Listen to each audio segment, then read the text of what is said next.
Okay. Thank you, students. Good afternoon to all first year PUC commerce students. Once again, welcome to all first PUC commerce students. Okay. I hope that all of you are keeping well. So, my name is GC Rajappa.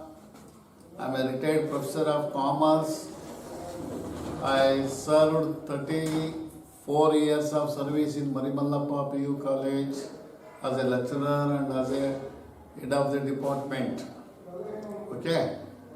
So, my name is, I am going to write it here, GC Rajappa. Students, GC Rajappa. So, I am going to take accountancy for you.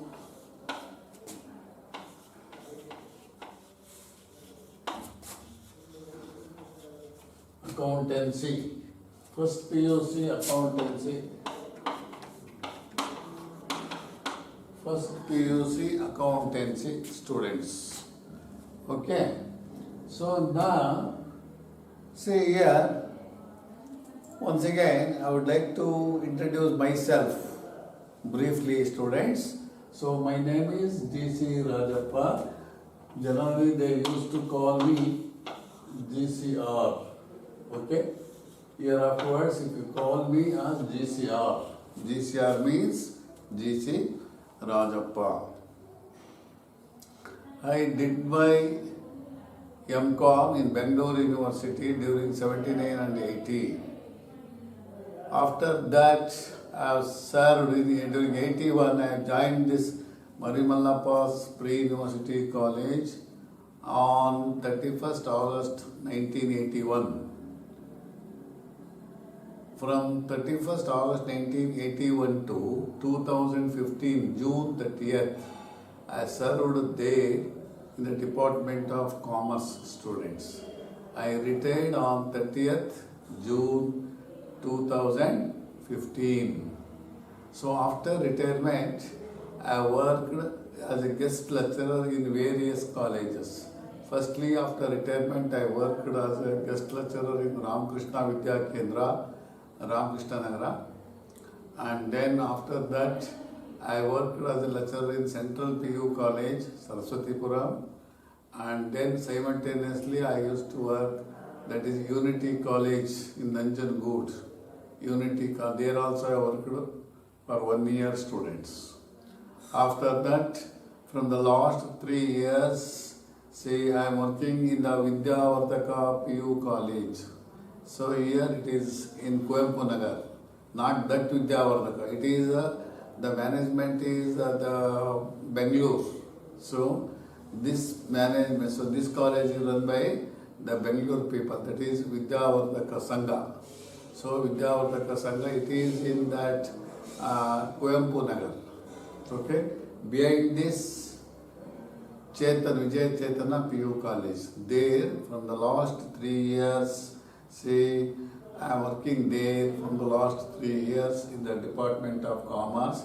I used to take accounts there for first PU and second PUC. So now, this year, I would like to take up accountancy for you students, that is first PUC accountancy. So, anyhow students, so this is all my reference. Anyhow students, you have chosen a good course, of course. You have chosen a very, very good course. So here in commerce, you are having a good scope when you compare to the science. If you take up this science, there only 2 chances. That is, either you have to go to medicine or to become an engineer. But here, so ample of chances are there. So number of opportunities are there. So here, you can do this after PUC. So you can go to this BBM, BCom, BCA, hotel management, import-export business. So various are there. So, and then after completion of this degree, BBM and BBA, or what you call it as BCom. Then you can go to this PG. So there you can go for this MCom, MBA, and then management accounting analyst, and then there you can go to this specialization. You can select for this either costing or banking or finance, HR, whatever may be the case. So there you can earn like anything, students, because you are having a good opportunities. So you can take this bank examinations. So it will become very easy for the commerce students to crack the bank exam. So bank examನ ನೀವು ಸುಲಭವಾಗಿ pass ಮಾಡ್ಬೋದು.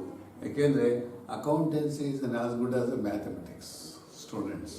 So ನಿಮಗೆ ಈ accountancy ಭಾಳ ನಿಮಗೆ ಸುಲಭವಾಗಿ ಸರಳವಾಗಿ ಹೇಳ್ಕೊಡ್ತೀನಿ ನಾನು. ಬಿಕಾಸ್ ನನಗೆ 34-35 ವರ್ಷ, ಈಗ 40ನೇ ವರ್ಷ ಆಯಿತು. ರಿಟೈರ್ಡ್ ಆದಮೇಲೆ 5 ವರ್ಷದಿಂದ ಪಾಠ ಮಾಡ್ತಾಯಿದ್ದೀನಿ. So I am having 40 years of service. So therefore, no problem in getting good marks and no problem in understanding the basic. But one thing is you have to show interest. ನಿಮಗೆ ಇಲ್ಲಿ after PUC ಆದ್ರೂ ಕೂಡ, suppose if you are well versed with basic knowledge of computer science.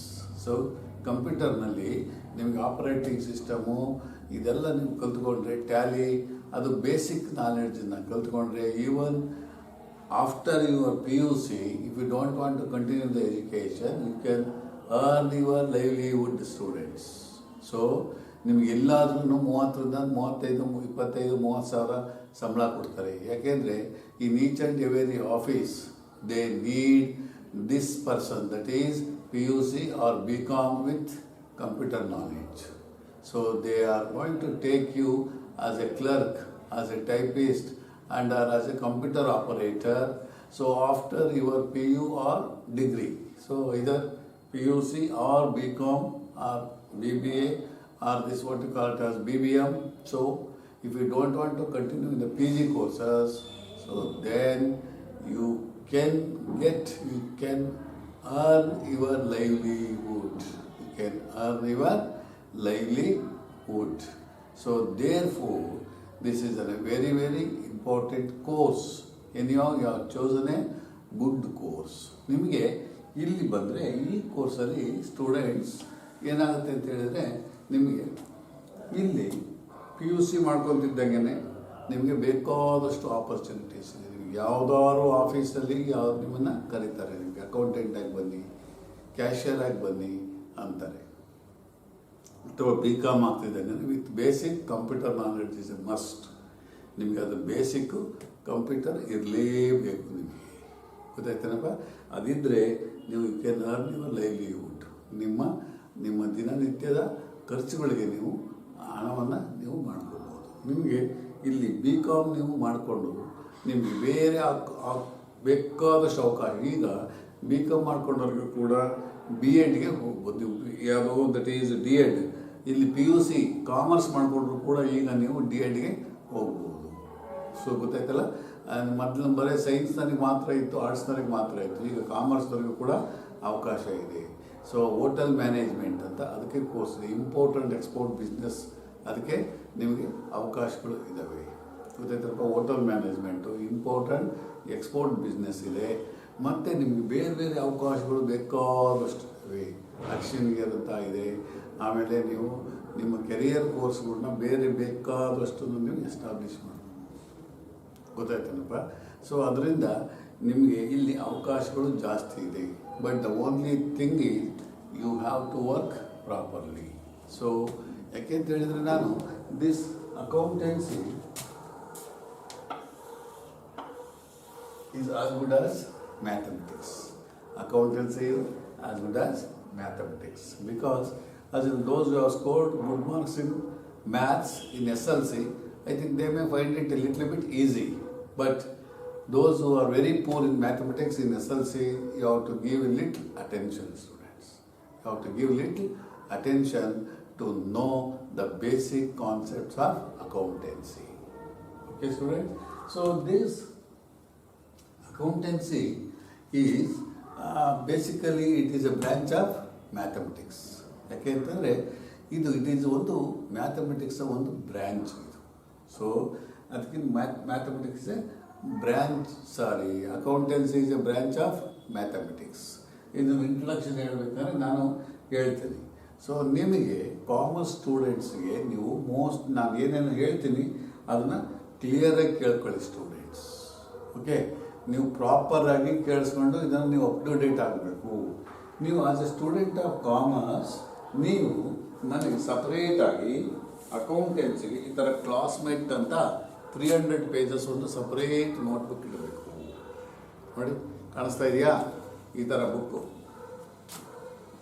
Classmate ನೋಡಿ, ಈ ಥರ ಒಂದು 300 or 400 bounded notebook classmate ಅಂತ unruled, not ruled, unruled ಸಪ್ರೇಟಾಗಿ ಇಡಬೇಕು. ಅಕೌಂಟೆನ್ಸಿಗೆ ಏನೂ ಬರೀಬಾರ್ದು.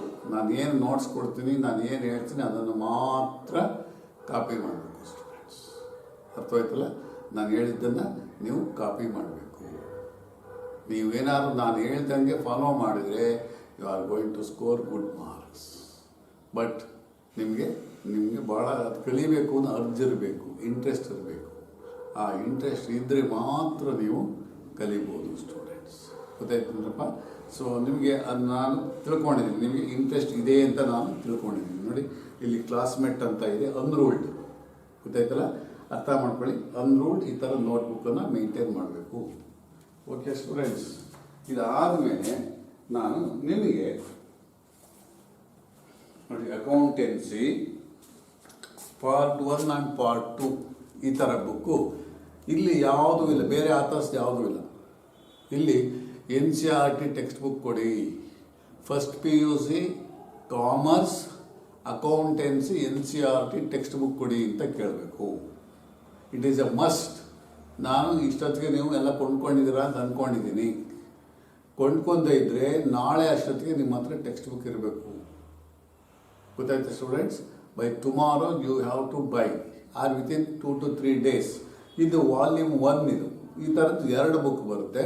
ವಾಲ್ಯೂಮ್ ನೋಡಿ, ಪಾರ್ಟ್ 1 ಪಾರ್ಟ್ 2. ಇಲ್ಲಿ ನೋಡಿ ಪಾರ್ಟ್ 1 ಅಂತ ಇದೆ, accountancy part 1, financial accounting text book for class 11th ಅಂತ ಇದೆ. ಇದು ಪಾರ್ಟ್ 1. ಇನ್ನೊಂದು ಪಾರ್ಟ್ 2 ನಿಮಗೆ ಫಸ್ಟ್ PUC ಅಕೌಂಟೆನ್ಸಿಗೆ NCERTಗೆ ಪಾರ್ಟ್ 1 ಆ್ಯಂಡ್ ಪಾರ್ಟ್ 2 ಅಂತ ಇದೆ ಸ್ಟೂಡೆಂಟ್ಸ್. ಗೊತ್ತಾಯ್ತಲ್ಲ?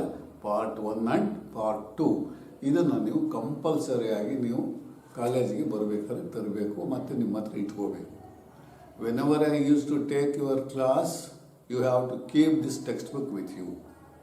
ಯಾವಾಗಲೂ ಕೂಡ ನಿಮ್ಮ ಹತ್ರ ಟೆಕ್ಸ್ಟ್ ಬುಕ್ಕು, ಆಮೇಲೆ ಇದ್ರ ಜೊತೆಗೆ ಕ್ಯಾಲ್ಕುಲೇಟರ್ ಏನೇಳಿ ನಿಮಗೆ ಯಾವಾಗ, because calculator is allowed in the examination. Scientific calculator ಅಲ್ಲ ಅದೇಳಿ.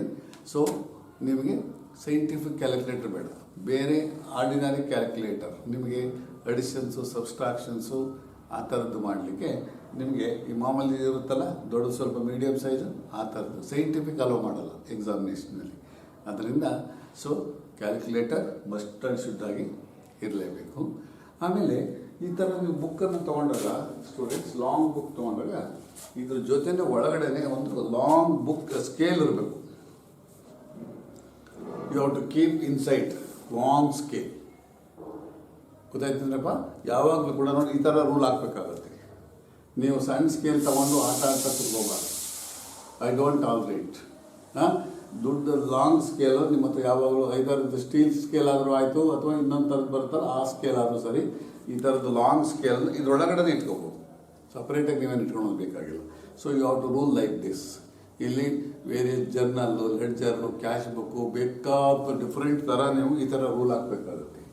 ಅದರಿಂದ ಸಣ್ಣ ಸ್ಕೇಲ್ ಇಟ್ಕೊಂಡು ಆಟ ಆಡ್ತಾ ಕೂತ್ಕೋಬಾರ್ದು. ಲಾಂಗ್ ಸ್ಕೇಲ್ ಆದರೆ ಒಂದು ಸಾರಿ ಎಳ್ಕೊಂಡು ಹೋಗ್ಬೋದು. ನಾನು ಹೇಳ್ತೀನಿ ಯಾವ ಥರ ರೂಲ್ ಹಾಕೋದು ಅಂತ, ಅದೆಲ್ಲ ಹೇಳ್ಕೊಡ್ತೀನಿ ನಾನು. ಸೊ ನಿಮಗೆ ಒಂದು ನೋಟ್ಬುಕ್ಕು ಲಾಂಗು ಅನ್ರೂಲ್ಡ್ 300 pagesದು ಇದು ಒಂದು. ಇದಾದಮೇಲೆ ಏನೋ ಸ್ಕೇಲ್ ಇರುತ್ತೆ ಅದ್ರ ಜೊತೆಗೆ. ಅದಾದಮೇಲೆ text book part 1 and part 2 text book ನಿಮ್ಮ ಹತ್ರ ಇರಲೇಬೇಕು. ಟೆಕ್ಸ್ಟ್ ಬುಕ್ ಇಲ್ಲ ಅಂದರೆ ನಾನೇನೋ ಪ್ರಾಬ್ಲಮ್ ಮಾಡಲಿಕ್ಕೆ ಆಗೋದೇ ಇಲ್ಲ. I cannot dictate you all the problems. Each and every problem ನಾನು ಎಕ್ಸಸೈಸ್ ಹೇಳ್ತೀನಿ, ಅದನ್ನು ನೋಡಿ ಇಟ್ಕೊಂಡು ಸಾಲ್ವ್ ಮಾಡ್ತೀನಿ. ಸೊ ನೀವು ಅದನ್ನು ಈ ಟೆಕ್ಸ್ಟ್ ಬುಕ್ಕನ್ನು ಇಟ್ಕೊಂಡಿರಬೇಕು. ಇದರೊಳಗೆ ಒಂದು ಸ್ಕೇಲ್, ಆಮೇಲೆ ಇದ್ರ ಜೊತೆಗೆ ಏನಾದ್ರು ತಪ್ಪು ಮಾಡಿದರೆ ಎರೇಸ್ ಮಾಡಲಿಕ್ಕೆ ಒಂದು ಎರೇಸರ್, ಗೊತ್ತಾಯ್ತನಪ್ಪ, ಒಂದು ಎರೇಸರು. ಆಮೇಲೆ ಅದ್ರ ಜೊತೆಗೆ ಎರೇಸರ್ ಜೊತೆಗೆ ಒಂದು ಏನು ಮೆಂಡರ್ ಇಟ್ಕೊಂಡ್ರಿ. ಪೆನ್ಸಿಲ್ ಏನಾದ್ರು ಹೋದ್ರೆ ಮುಗಿದೋದ್ರೆ ನೀವು ಇದು ಮಾಡಲಿಕ್ಕೆ, ಇದು ಇಂಪಾರ್ಟೆಂಟ್ ಮಾಡ್ರನ್ ವೆಪನ್ಸ್ ಅಂತ ಕರಿತೀವಿ. ನಿಮಗೆ as a student of commerce always you should keep these modern weapons. ಯಾವ್ದು ಹೇಳಿ? ಮಾಡ್ರನ್ ವೆಪನ್ಸ್ ಅಂದರೆ ಸ್ಟೂಡೆಂಟ್ಸ್, ಮಾಡ್ರನ್ ವೆಪನ್ಸ್ ಅಂದರೆ ಟೆಕ್ಸ್ಟ್ ಬುಕ್ ಪಾರ್ಟ್ 1 ಪಾರ್ಟ್ 2 ಗಮನ ಇಟ್ಟು ಕೇಳ್ಕೊಳ್ಳಿ. ಪಾರ್ಟ್ 1 ಪಾರ್ಟ್ NCERT ಒಂದೇ ಅದು ಬರೋದು, ಇನ್ಯಾವ ಬೇರೆ ಆ ಥರದ್ದು ಬರೋದಿಲ್ಲ. PUCದು ಗೊತ್ತಾಯ್ತೇನಪ್ಪ, PU ಬೋರ್ಡ್ದು NCERT accountancy text book ಅಂತ ಕೇಳಿ ಅಂಗಡಿನಲ್ಲಿ ಬೇಕಾದ್ರೆ ಬಂದಿದ್ದಾವೆ ಇವಾಗ. ನಿಮಗೆ NCERTದು ಫಸ್ಟ್ ಇಯರ್ PUC ಅಕೌಂಟೆನ್ಸಿ ಅಂತ ಕೇಳಿ ಪಾರ್ಟ್ 1 ಪಾರ್ಟ್ 2 ಕೊಡ್ತಾರೆ, ಅವೆರಡು ತಗೊಳ್ಳಿ. ಅದಾದಮೇಲೆ ಈ ಥರದ್ದೊಂದು ನೋಟ್ಬುಕ್ 300 ಪೇಜಸ್ದೊಂದು ಬೌಂಡೆಡ್ ನೋಟ್ಬುಕ್ ಕ್ಲಾಸ್ಮೇಟ್ ಅಂತ ಇದೆ, ಅದನ್ನು ತಗೊಳ್ಳಿ. ಅನ್ರೂಲ್ಡ್, ಒತ್ತಿ ಹೇಳ್ತೀವಿ, ರೂಲ್ಡ್ ತೊಗೋಬೇಡಿ, ರೂಲ್ಡ್ ಆಗಲ್ಲ, ಅನ್ರೂಲ್ಡ್ ತೊಗೋಬೇಕು.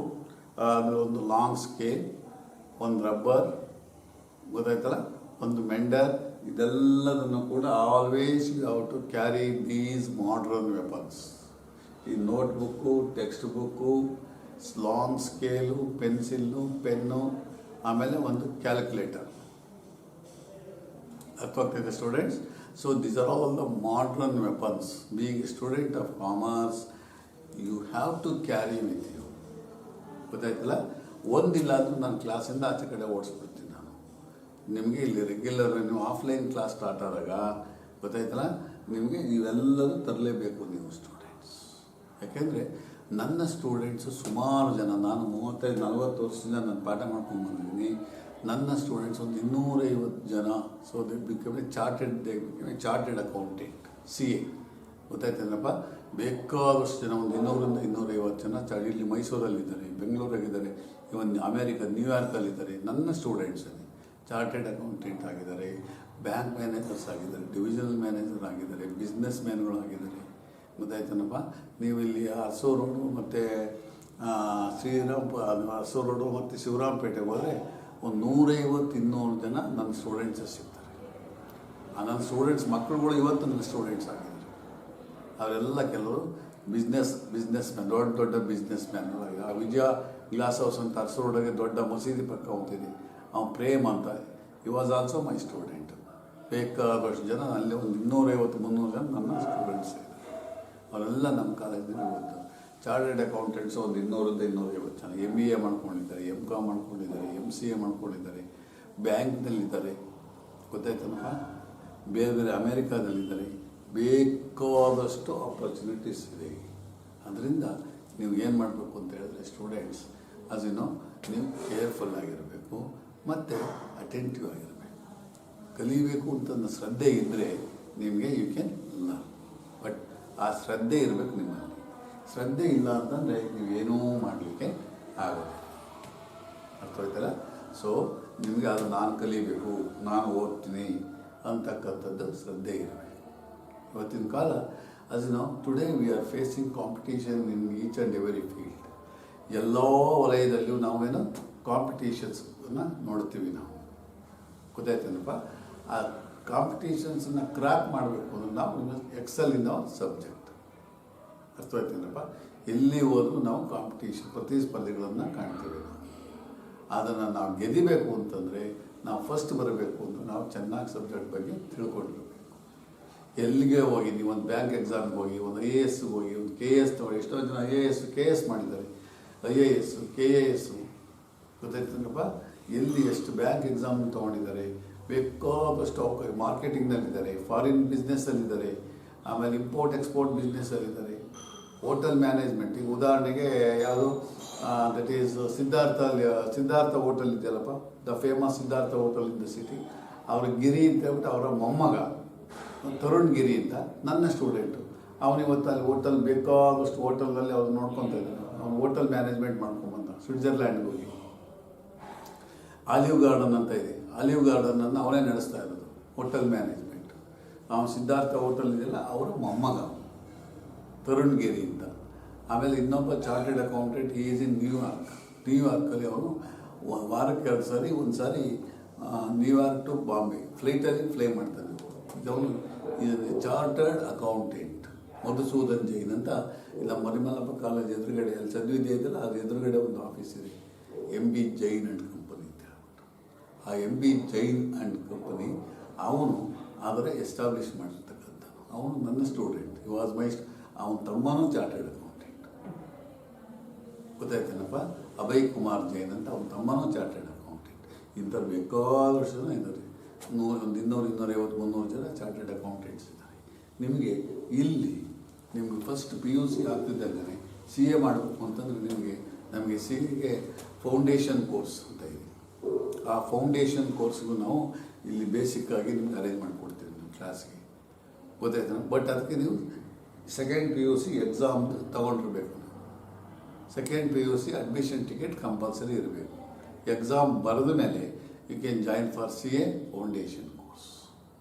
CA ಆಗ್ಬೋದು, ಕಂಪನಿ ಸೆಕ್ರೆಟ್ರಿಗೆ ಹೋಗ್ಬೋದು, ಕಂಪನಿ ಸೆಕ್ರೆಟ್ರಿ, ಅಥವಾ CA ಚಾರ್ಟೆಡ್ ಅಕೌಂಟೆಂಟ್ ಆಗ್ಬೋದು, ಅಥವಾ ಇನ್ನೇನು ಈ ಮ್ಯಾನೇಜ್ಮೆಂಟ್ ಲೆವೆಲಲ್ಲಿ ಹೋಗ್ಬೋದು, ಬ್ಯಾಂಕ್ ಮ್ಯಾನೇಜರ್ಸ್ ಆಗ್ಬೋದು, ಬ್ಯಾಂಕ್ ಕ್ಲರಿಕಲ್ ಪೋಸ್ಟ್ಗೆ ಹೋಗ್ಬೋದು, ಗೊತ್ತಾಯ್ತೇನಪ್ಪ. ಮಾರ್ಕೆಟಿಂಗ್ ಸೈಡ್ ಹೋಗ್ಬೋದು. ಬೇಕಾದಷ್ಟು ಅವಕಾಶಗಳಿದ್ದಾವೆ.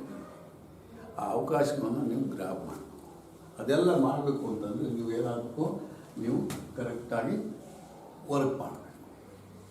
ವರ್ಕ್ ಮಾಡಿದರೆ ಗೊತ್ತಾಯ್ತೇನಪ್ಪ, ನೀವು ಯು ಕ್ಯಾನ್ ಸರ್ವೈವ್. ಅರ್ಥವಾಯ್ತೇನ್ರಪ್ಪ. So this all about my this advice. ನಿಮಗೆ ವರ್ಕ್ ಮಾಡಬೇಕು ಅನ್ನೋದು ಅದು ಝೀಲ್ ಇರಬೇಕು. ಅದಿದ್ರೇ ನೀವು ಏನು ಬೇಕಾದ್ರೂ ಅಚೀವ್ ಮಾಡಬೇಕು. ಆಮೇಲೆ ನಿಮ್ಮನ್ನೆಲ್ಲ ನೋಡ್ಕೊಳ್ಳೋಣ. ಆಮೇಲೆ ನಂದು ನಿಮ್ಗೇನಾದ್ರು ಡೌಟ್ಸ್ ಇದ್ದರೆ ನನ್ನ phone number, mobile number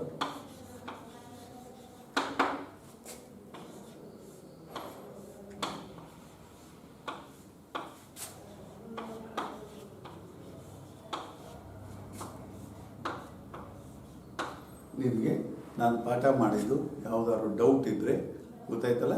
so doubt ಬಂದಾಗ ಅನ್ನೆಸರಿ ಫೋನ್ ಮಾಡಬೇಡಿ. Don't call unnecessarily. ಯಾವಾಗಲೂ ಹೊತ್ತಿಲ್ದೊತ್ತಿನಾಗ ಕಾಲ್ ಮಾಡಬೇಡಿ. If it is genuine case ಇದ್ದಾಗ ನಂದು ಮೊಬೈಲ್ ನಂಬರು 9731502044. ಇದನ್ನು ನೀವು ಇಟ್ಕೊಂಡಿರಿ. ನಿಮಗೇನಾದ್ರು ಡೌಟ್ ಬಂದರೆ ನೀವು any doubts you can get it clarify. ಇದಕ್ಕಿಂತ ನಾನು ಇನ್ನೇನು ಹೇಳಲಿಕ್ಕೆ ಆಗೋದಿಲ್ಲ. But you have to work hard. It is, ನಾನು ಹೇಳಿದೆ, accountancy is as good as mathematics. ನೀವೇನೋ ಚೆನ್ನಾಗಿ ಬೇಸಿಕ್ ಎಲ್ಲ ತಿಳ್ಕೊಂಡ್ರೆ ಚೆನ್ನಾಗಿ ಮುಂದೆ ಹೋಗ್ತೀರ. You can score 100 out of 100. ಬೇಕಾದಷ್ಟು ಚಂದ ಮರಿಮಲಪ್ಪಲ್ಲಿ ಇದ್ದಾಗ 20-22 ಜನ 100 ಔಟ್ ಆಫ್ 100 ಸ್ಕೋರ್ ಮಾಡ್ತಿದ್ದಾರೆ. ಬಿಸ್ನೆಸ್ ಸ್ಟಡೀಸ್ ಒಂದು 15-20 ಜನ ಸ್ಕೋರ್ ಮಾಡ್ತಾರೆ. ಲಾಸ್ಟ್ ಇಯರು ಕೂಡ ನಾನು ಇಲ್ಲಿ ವಿದ್ಯಾವರ್ಧಕ ಸಂಘದಲ್ಲಿ ಈ ವರ್ಷ ಮಾತ್ರ ಇಲ್ಲಿ ಬರ್ತಾಯಿದ್ದೀನಿ. ಲಾಸ್ಟ್ ಇಯರ್ ವಿದ್ಯಾವರ್ಧಕ ಸಂಘದಲ್ಲಿ ಫಸ್ಟ್ ಟೈಮು ಸೆಕೆಂಡ್ PUC ತೊಗೊಂಡಿದ್ರು ಎಕ್ಸಾಮು. ಒಬ್ಬ 97 ಎಲ್ಲೋ 1-2 ಮಾರ್ಕ್ಸ್ ತಪ್ಪು ಮಾಡಿದ್ದಾನೆ. ಒಬ್ಬ 97, ಇನ್ನೊಬ್ಬ ಸ್ಟೂಡೆಂಟು 96 ಮಾರ್ಕ್ಸ್ ಸ್ಕೋರ್ ಮಾಡಿದ್ದಾರೆ. ಆ್ಯಕ್ಚುಲಿ ಅವರಿಬ್ಬರೂ ಕೂಡ 100 ಸ್ಕೋರ್ ಮಾಡಬೇಕಾಗಿತ್ತು. 4-5 ಜನ ಎಲ್ಲ ಸಣ್ಣ ಪುಟ್ಟ ತಪ್ಪು ಮಾಡಿದ್ದಾರೆ. ಇದು ಫಸ್ಟ್ ಟೈಮ್ ಅವರು ಎಕ್ಸಾಮ್ ತೊಗೊಂಡಿರೋದು ಸೆಕೆಂಡ್ PUC. ಅದು ನನಗೆ ಫಸ್ಟ್ ಬ್ಯಾಚ್ ಅದು. ಹಾಗಾಗಿ ಅವರಿಗೆ ಸರಿಯಾಗಿ ಗ್ರಿಪ್ ಸಿಕ್ಕಿಲ್ಲ. I will try to score you students center provided if you are well versed with my subject. ನೀವು ಕಲಿಬೇಕು ಅನ್ನೋ ಆಸಕ್ತಿ ಇದ್ದರೆ ನೀವು ಮಾಡಬೇಕು. ಇಲ್ಲಿ ನಮ್ಮ ಸೈನ್ಸಲ್ಲಿ ಯಾರೊಬ್ಬ 100-100 ಮ್ಯಾಥಮೆಟಿಕ್ಸ್ ತೊಗೊಂಡಿದ್ದೀನಿ. ಕಾಮರ್ಸ್ ನಮ್ಮದು ಇಲ್ಲಿ ಈ ಸರಿನ ಫಸ್ಟ್ ಟೈಮ್ ಕಾಮರ್ಸ್ನಲ್ಲಿ. ಗೊತ್ತಾಯ್ತನಪ್ಪ, ನಿಮ್ಮದೇ ಸೆಕೆಂಡ್ ಬ್ಯಾಚ್ ಅಂತ ಕಾಣಿಸುತ್ತೆ. ನೋಡೋಣ ಹೇಗೆ ಮಾಡ್ತೀರಾ ಏನು ಅಂತಕ್ಕಂಥದ್ದು ಗೊತ್ತಾಗುತ್ತೆ. ಇದು ಫಸ್ಟ್ ನಿಮ್ಮದು ಸೆಕೆಂಡ್ ಇಯರ್ ಅಲ್ಲಿದ್ದಾರೆ, ಅವ್ರದ್ದು ಫಸ್ಟ್ ಬ್ಯಾಚು. ನೀವು ನಮಗೆ 2ನೇ ಬ್ಯಾಚ್. ಇದು ಅಂದರೆ ಇಲ್ಲಿ ಕಾಲೇಜಿಗೆ 2ನೇ ಬ್ಯಾಚ್, ನನಗೆ ನೀವು 1ನೇ ಬ್ಯಾಚ್. ಗೊತ್ತಾಯ್ತಂದ್ರಪ್ಪ. ಸೊ ದೇರ್ ಫೋರ್ ನಿಮಗೆ ನಾನು ಕಲಿಬೇಕು, ವರ್ಕ್ ಮಾಡಬೇಕು ಅಂತಕ್ಕಂಥ ಝೀಲ್ ಇರಬೇಕು ನಿಮ್ಮ ಹತ್ರ. ಅದಿದ್ದರೆ ಮಾತ್ರ ನೀವು ಸರ್ವೈವ್ ಆಗ್ಬೋದು.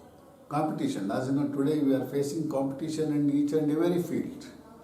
So to survive we have to compete with them. So to compete with them you must expert in the subject. ಅದಿಲ್ಲ ಅಂತಂದರೆ ಏನೂ ಮಾಡಲಿಕ್ಕೆ ಆಗೋದಿಲ್ಲ.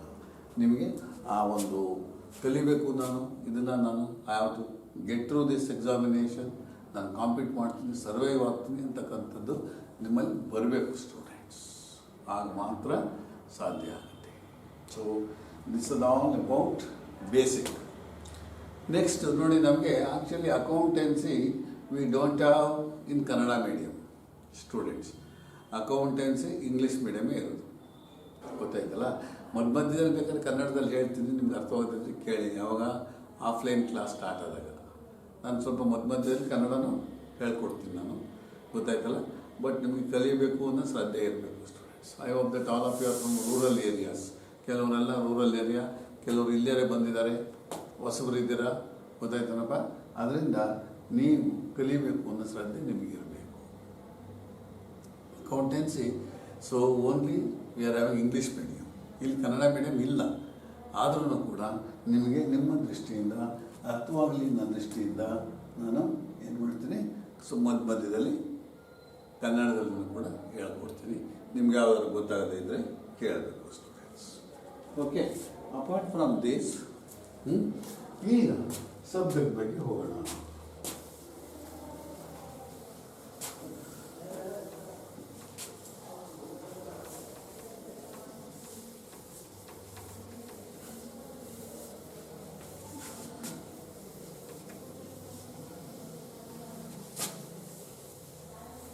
ನಾನು ಇದನ್ನು ಒಂದು ನೀವು ರಫ್ ನೋಟ್ ಬುಕ್ನಲ್ಲಿ ಬರ್ಕೊಳ್ಳಿ. ಈಗ ಅಕೌಂಟೆನ್ಸಿ ಸಿಲೆಬಸ್ ಅಂತ ಬರೆಸ್ತೀನಿ ನಾನು ಸ್ಟೂಡೆಂಟ್ಸ್. ಓಕೆ, ನೀವು ಅದನ್ನು ಒಂದು ರಫ್ ನೋಟ್ ಬುಕ್ನಲ್ಲಿ ಬರ್ಕೊಳ್ಳಿ. ನಾನು ಹೇಳೋವರೆಗೂ ಕೂಡ ಬರ್ಕೋಬೇಡಿ. First PUC accountancy syllabus.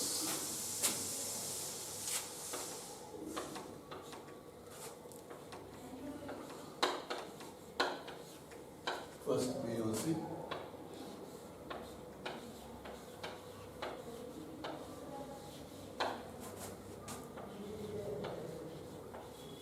accountancy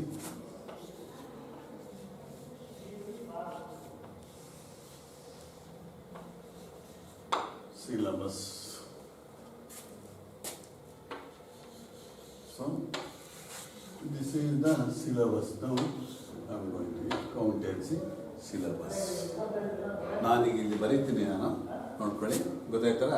ಒಂದೊಂದಾಗಿ ನಿಮ್ಮ ರಫ್ ನೋಟ್ಬುಕ್ಕಲ್ಲಿ ಬರ್ಕೊಳ್ಳಿ students. First one is, first part 1 ಇಲ್ಲಿ part 1, part 2 ಇದೆ. So I am going to write it firstly part 1.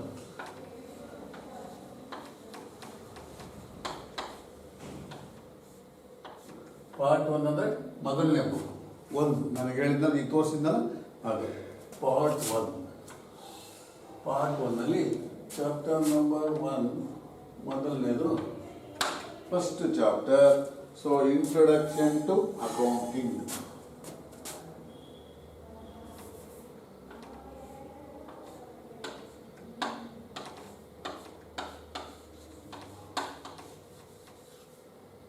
Introduction to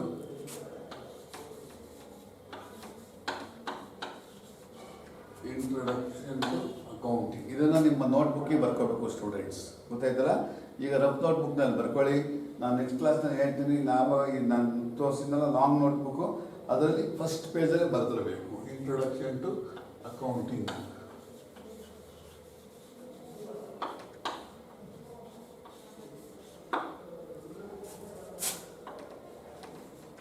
And the second chapter is theory base of accounting.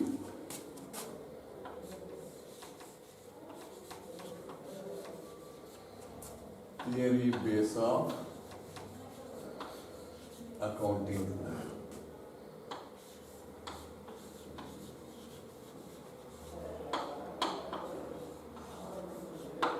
Theory base of accounting. And the third chapter is, as you know, recording of transactions.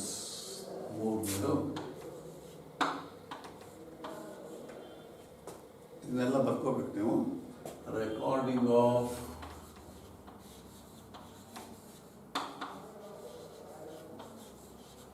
transactions 1.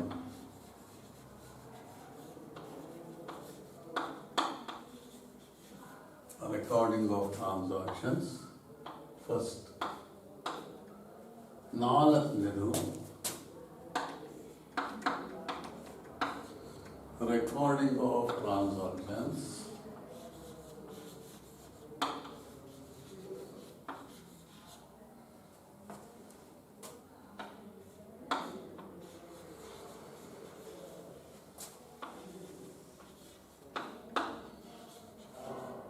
The recording of transactions, students. 2. And the fifth chapter is bank reconciliation statement. Okay. Bank reconciliation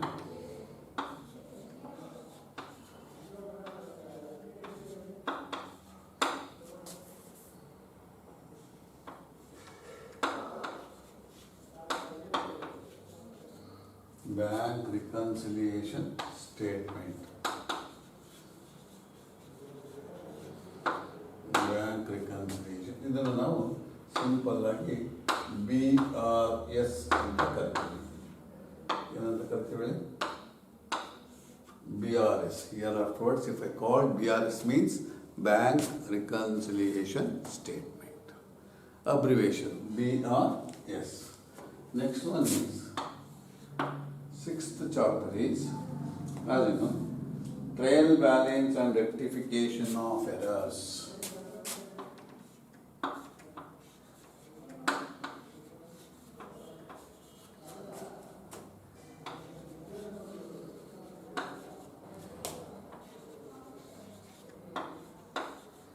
And rectification of errors.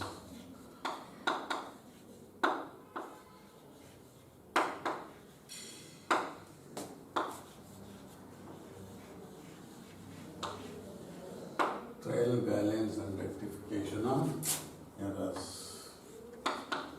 Then seventh chapter is depreciation, provisions and reserves. Depreciation,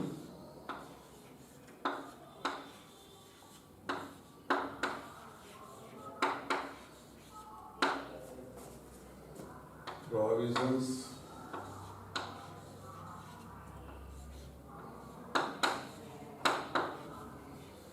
depreciation, provisions and reserves.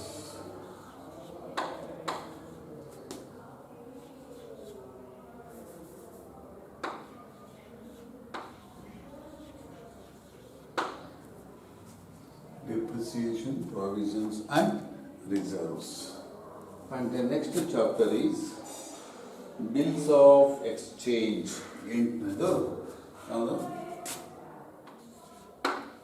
Bills of exchange.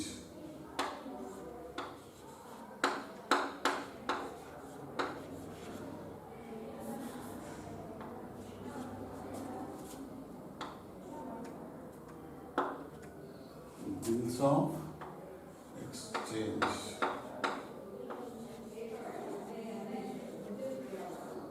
Bills of exchange. ಇದೆಲ್ಲ ಇಷ್ಟು 8 chapters ನಿಮ್ಗೆ ಎಲ್ಲಿ cover ಆಗುತ್ತೆ? Part 1 ಅಲ್ಲಿ ಇಷ್ಟು 8 ಚಾಪ್ಟರ್ನು ಕೂಡ ನಿಮಗೆ cover ಆಗುತ್ತೆ ಸ್ಟೂಡೆಂಟ್ಸ್. ಗೊತ್ತಾಯ್ತಲ್ಲ? ಆ್ಯಂಡ್ ದೆನ್ ನೆಕ್ಸ್ಟ್ ಇವಾಗ ಪಾರ್ಟ್ 2 ಬರೋಣ. ಓಕೆ, ಪಾರ್ಟ್ 2ನಲ್ಲಿ ಅನದರ್ ನಿಮಗೆ 4 to 5 ಚಾಪ್ಟರ್ಸ್ ಇದೆ. ಪಾರ್ಟ್ 2 ಫೈನಾನ್ಷಿಯಲ್ ಸ್ಟೇಟ್ಮೆಂಟ್ 1 ಇಲ್ಲಿ ಬರೀತೀನಿ ನಾನು.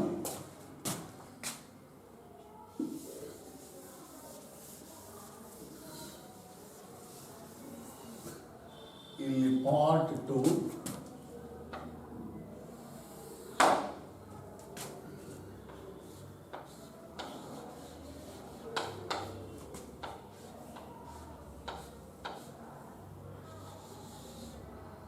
ಅದನ್ನು ಕಂಟಿನ್ಯೂಷನ್ ಕೊಡೋಣ.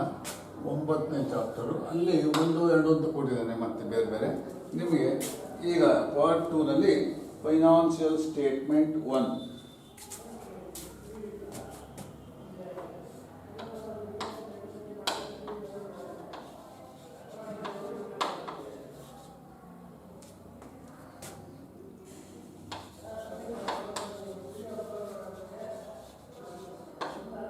Financial statement 1. financial statement. Likewise, 10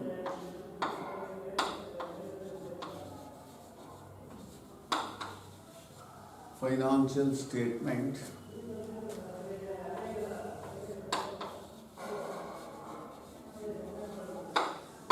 financial statement 2.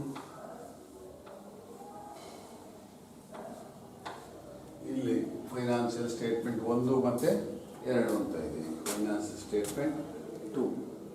ಮೂರನೇದು ಅಕೌಂಟ್ಸ್ ಫ್ರಮ್ ಇನ್ಕಂಪ್ಲೀಟ್ ರೆಕಾರ್ಡ್ಸ್. 11ನೇದು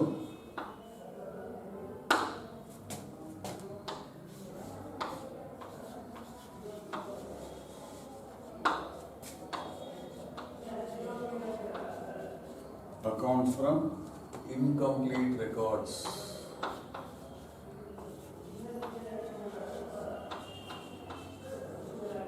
Accounts from incomplete records.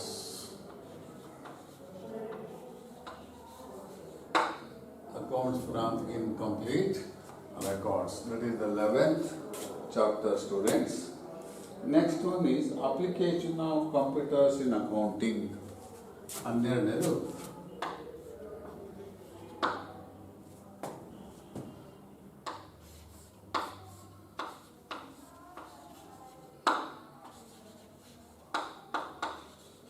application of computers in accounting.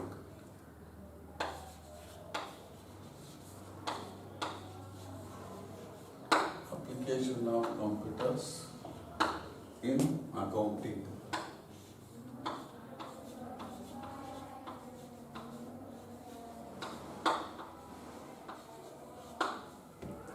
So 13ನೇ ಚಾಪ್ಟರು. ಸೊ ಇಲ್ಲಿ ಕೂಡ ನಿಮಗೆ ಕಂಪ್ಯೂಟರ್ ಬಗ್ಗೆ ಜಾಸ್ತಿ ಇದೆ. ಕಂಪ್ಯೂಟರೈಸ್ಡ್ ಅಕೌಂಟಿಂಗ್ ಸಿಸ್ಟಮ್ 13ನೇದು computerized accounting system.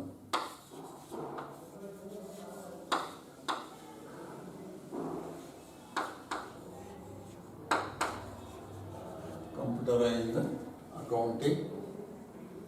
Computerized accounting system.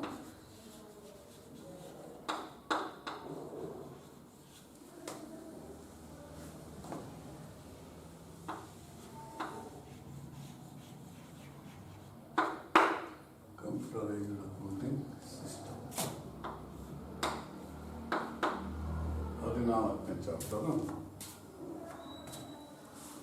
Structuring database for accounting. Structuring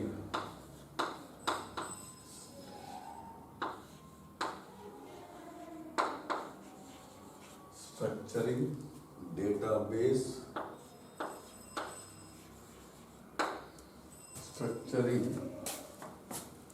That is structuring database for accounting. Structuring database for accounting.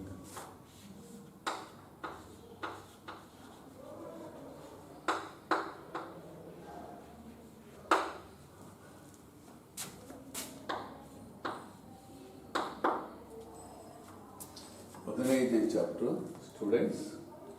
Accounting system using database.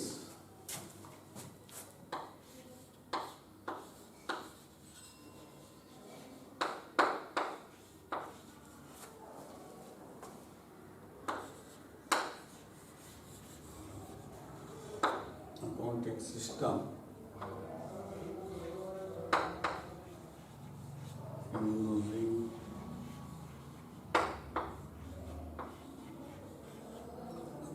system using database. Accounting system using database management system.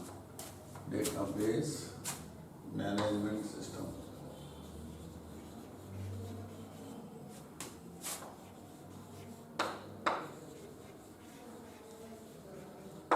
Database.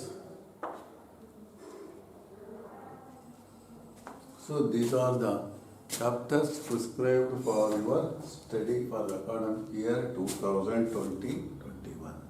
So Totally, how many chapters for first PUC accountancy? Totally, you have 15 chapters.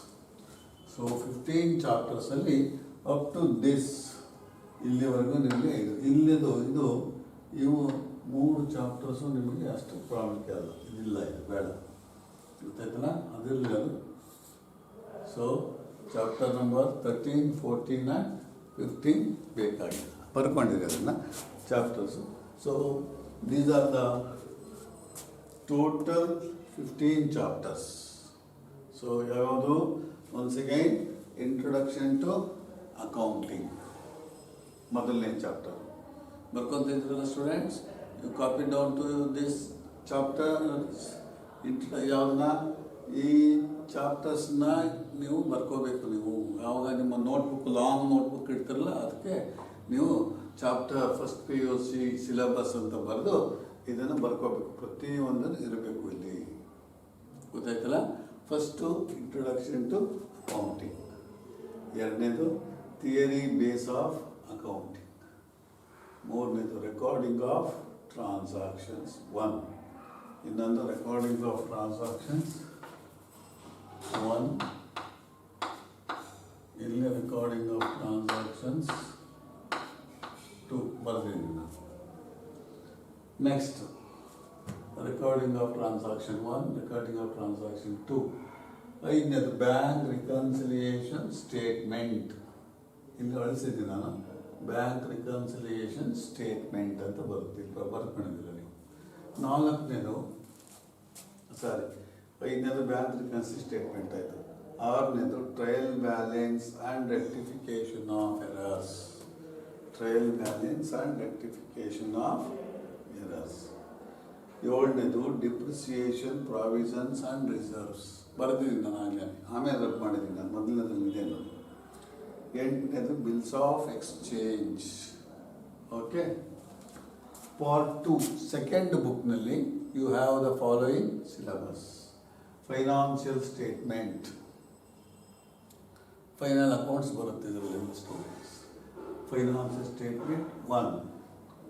ಹತ್ತನೇದು financial statement 2, financial statement 2. 11ನೇದು accounts from incomplete records.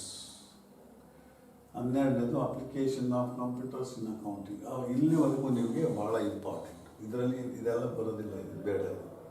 ಯಾವುದೋ 13, 14, 15 ಇಲ್ಲ, ನಿಮ್ಗೆ ಅದಕ್ಕೆ ನಾನು into mark ಹಾಕಿದ್ದೀನಿ. Application of computers in accounting. So up to this point you have to work out, students.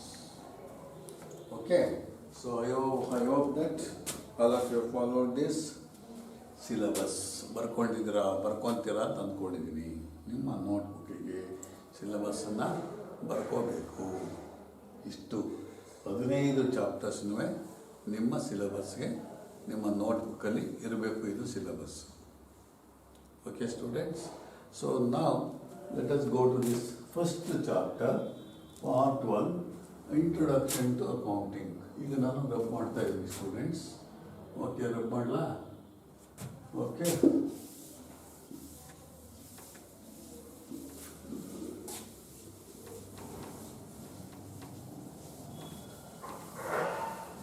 Introduction to accounting.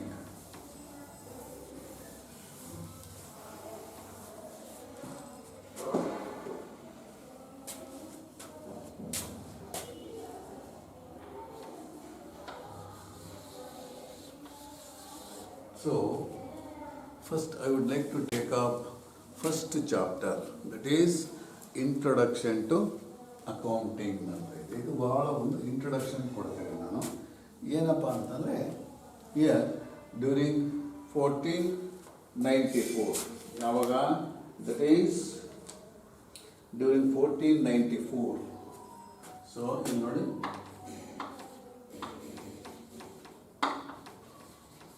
during 1494, one author, that is by name Luca Pacioli. Luca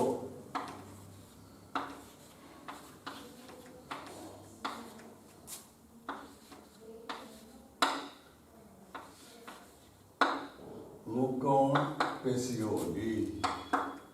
So during 1494, author by name Luca Pescioli in the he is an Italian monk. You know, Italian monk, Italian monk. Monk ಅಂದರೆ Italian monk ಅಂದರೆ ಇಟಲಿಯ ಸನ್ಯಾಸಿ ಒಬ್ಬ. So an Italian monk. So during 1494 ಅಂದರೆ 1494ನೇ ಇಸ್ವಿನಲ್ಲಿ Luca Pacioli ಅಂತಕ್ಕಂಥ ಒಬ್ಬ ಗೊತ್ತಾಯ್ತಲ್ಲ, Luca Pacioli ಒಬ್ಬ Italian monk published a book called Summa. ಏನು ಮಾಡಿದ್ದಾರೆ? Italian monk published a book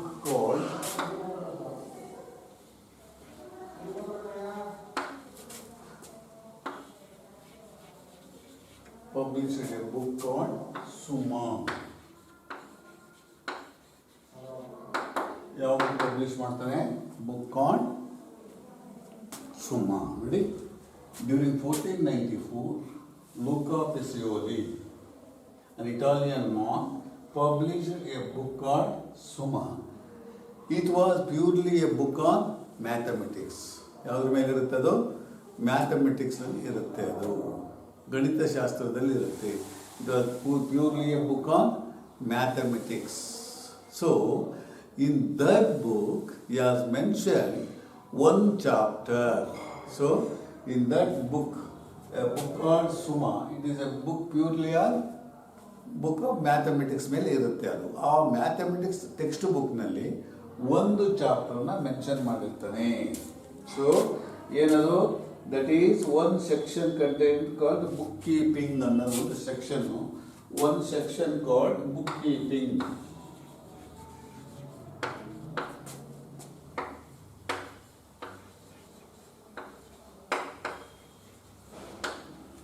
ನಿಮಗೆ ತಿಳ್ಕೊಂಡಿರ್ತೀನಿ, ಏನು ಎಕ್ಸಾಮ್ಗೆ ಏನು ಕೇಳೋದಿಲ್ಲ, ನಿಮಗೆ ಅಕೌಂಟೆನ್ಸಿ ಅನ್ನೋದು ಹೇಗೆ ಬಂತು ಅಂತ ತಿಳ್ಕೊಳ್ಳಿ. ಕಾಲ್ಡ್ ಸುಮಾ ಅನ್ನೋ ಮ್ಯಾಥಮೆಟಿಕ್ಸ್ ಬುಕ್ಕನ್ನು ಪಬ್ಲಿಷ್ ಮಾಡಿರ್ತಾನೆ. ಸೊ ಆ ಬುಕ್ನಲ್ಲಿ ಒಂದು ಚಾಪ್ಟರ್, ದಟ್ ಈಸ್ ಏನು ಮೆನ್ಷನ್ ಮಾಡಿರ್ತಾನೆ? Book keeping. So it was contained in one chapter in that mathematic book called Summa. So that chapter name is book keeping. Book keeping ಅಂತ ಅಲ್ಲಿ ಒಂದು ಸೆಕ್ಷನ್ ಅಥವಾ ಒಂದು ಚಾಪ್ಟರ್ನ ಬರೆದಿರ್ತಾನೆ ಆ ಬುಕ್ನಲ್ಲಿ. ಈ this book keeping is popularly non as it contains the principles of double entry book keeping. ಏನಂತ ಇದು? ಈ book keeping principles of double entry ಏನಂತ?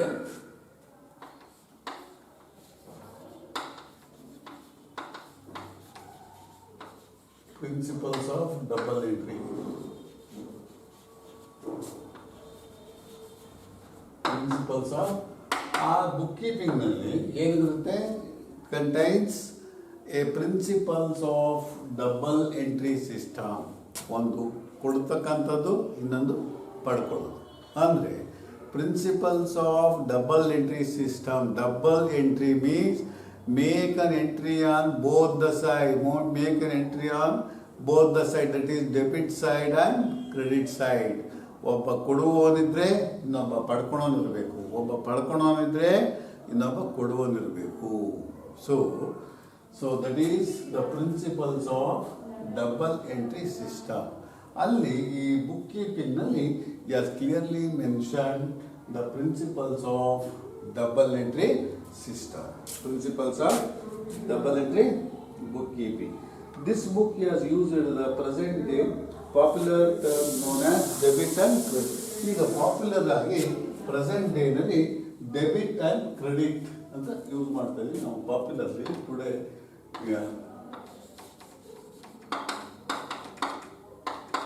Debit and credit. Debit and credit. ಈಗ ಇವತ್ತು ನಾವು ಪ್ರೆಸೆಂಟ್ ಸಿಚುಯೇಷನ್ನಲ್ಲಿ ಈ ಡಬಲ್ ಎಂಟ್ರಿ ಪ್ರಿನ್ಸಿಪಲ್ಸ್ ಅಂತ ಏನಿದೆಯೋ, ದಿಸ್ ಡಬಲ್ ಎಂಟ್ರಿ ಪ್ರಿನ್ಸಿಪಲ್ಸನ್ನ Popularly today we are going to call debit and credit. Debit means make an entry on the left hand side. So ಈಗ ಒಂದು account ಹೇಗಿರುತ್ತೆ ಅಂತ ಇಟ್ಕೊಂಡು ಎಕ್ಸ್ ಅಕೌಂಟ್, ಇದನ್ನ ನಾವು ಡೆಬಿಟ್ ಅಂತ ಕರಿತೀವಿ, ಇದನ್ನ ನಾವು ಕ್ರೆಡಿಟ್ ಅಂತ ಕರಿತೀವಿ. So this principles of double entry contains two aspects, debit and credit aspect. Debit aspect means to make an entry on the left hand side. Debit means to make an entry on the left hand side ಅಂತ ಅರ್ಥ, ಅಥವಾ debit side.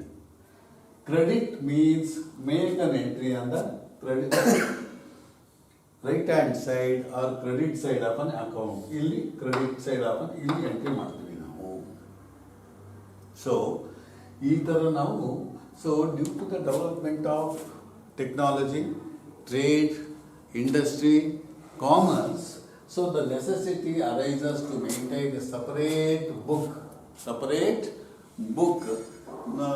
ಈ separate book called accountancy. So separate ಇವತ್ತಿನ ಕಾಲ ನಾವು ಏನಂತ ನಾವು separate ಆಗಿ ಒಂದು ಬುಕ್ಕನ್ನೇ ಒಂದು ಟೆಕ್ಸ್ಟ್ ಬುಕ್ಕನ್ನಾಗಿ ನಾವು ಮೇಂಟೈನ್ ಮಾಡ್ತಾ ಇದ್ದೀವಿ. Because as the volume of transaction becomes use, so more number of transactions ಇದ್ದಾಗ we cannot mix with that mathematics. So therefore we are going to study the business transactions in the name of accountancy.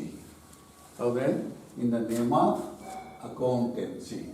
So already ಇವಾಗ introduction ಅಲ್ಲಿ ಇನ್ನೊಂದ್ಸರಿ ಹೇಳ್ತೀನಿ ನೋಡ್ಕೊಳ್ಳಿ. 1494 ಇಸ್ವಿನಲ್ಲಿ ಒಬ್ಬ Italian monk called Luca Pacioli ಅಂತಕ್ಕಂಥ ಒಬ್ಬ ಇಟಾಲಿಯನ್ ಮಾಂಕ್ ಅಂದರೆ ಇಟಾಲಿಯ ಸನ್ಯಾಸಿ, has published a book called Summa. ಏನದ? Has published a book called Summa ಅನ್ನೋ ಒಂದು ಬುಕ್ಕನ್ನು ಪಬ್ಲಿಷ್ ಮಾಡಿದ. ಯಾವಾಗ? 1494 ಅಂದರೆ ಇಟಲಿಯ ಒಬ್ಬ ಸನ್ಯಾಸಿ 1494 ಇಸ್ವಿನಲ್ಲಿ ಲೂಕಾ ಪೆಸಿಯೋಲಿ ಅನ್ನೋ ಒಬ್ಬ ಸನ್ಯಾಸಿ 1494 ಇಸ್ವಿಯಲ್ಲಿ ಅವನು ಈ ಸುಮಾ ಅನ್ನೋ ಒಂದು ಮ್ಯಾಥಮೆಟಿಕ್ಸ್ ಬುಕ್ಕನ್ನು ಪಬ್ಲಿಷ್ ಮಾಡಿದ. ಆ ಬುಕ್ನಲ್ಲಿ ಒಂದು ಸೆಕ್ಷನ್ನ ಮೆನ್ಷನ್ ಮಾಡಿದ್ದ. ಯಾವುದಪ್ಪ ಅದು ಒಂದು ಸೆಕ್ಷನ್ ಅಂತಂದರೆ book keeping.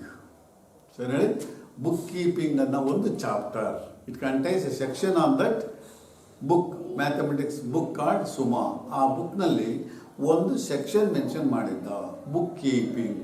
So that underlies the principles of double entry system. ಆ ಬುಕ್ ಕೀಪಿಂಗ್ ಅನ್ನೋ ಒಂದು ಚಾಪ್ಟ್ರಲ್ಲಿ ಏನು ಮಾಡಿದ್ದ ಅವನು? ಡಬಲ್ ಎಂಟ್ರಿ ಪ್ರಿನ್ಸಿಪಲ್ಸನ್ನು ರೆಕಾರ್ಡ್ ಮಾಡಿದ್ದ. Double entry, debit what comes in, credit what goes out. The basic principle of double entry is debit what comes in, credit what goes out. So there are three important fundamental principles are there. So I would like to take up those fundamental principles at a later stage. So here ಇಲ್ಲಿ principles of double entry ಅನ್ನೋದನ್ನ ಅವನು mention ಮಾಡಿದ್ದ. ಅದರಲ್ಲಿ there.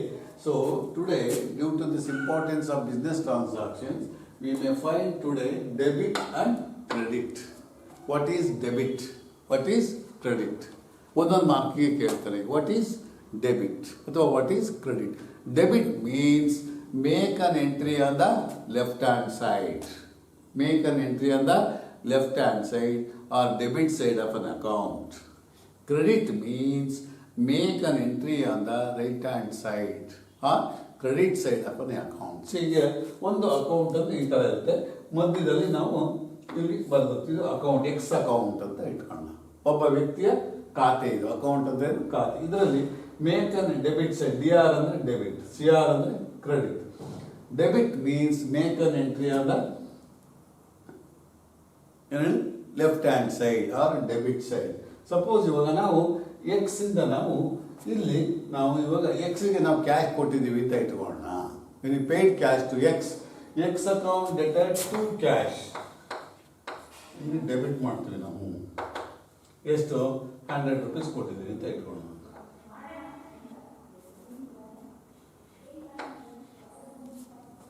Make an entry on the debit side. Make an entry on the left hand side of an account. Suppose when you have received cash from him. So that means debit what comes in, credit what goes out. So here, so cash account related to X account. In X account, buy cash and the entry monthly. Buy cash. Suppose 500 rupees receive money. That is what is called make an entry. Debit means make an entry on the left hand side or debit side of an account. Make an entry on the left hand side or debit. ನೋಡಿ double line ಹಾಕಿದ್ರೆ ಎರಡು divide ಮಾಡುತ್ತೆ, ಎರಡು part ಆಗಿ. ಒಂದು debit, ಇನ್ನೊಂದು credit. So debit means make an entry on the left hand side of an account. Credit means make an entry on the credit side of an account. Okay, so ಇವತ್ತಿಗೆ ನಿಮ್ಗೆ ಇದು ಸಾಕು ಅಂತ ಕಾಣಿಸುತ್ತೆ. So therefore, so today due to the development of industry, trade and commerce, today we are highly used in almost all countries of the world. ಈ bookkeeping ಅನ್ನೋದನ್ನ ನಾವು today due to the development of industry, trade, commerce, ಗೊತ್ತಾಯ್ತಲ್ಲ, and then science, so we are able to use this bookkeeping in almost all countries of the world. In almost all countries of the world. So today we are going to use in the name of accountancy, accounting, accountancy. So in each and every country, in almost all countries, they are going to this study as a separate subject known as accountancy.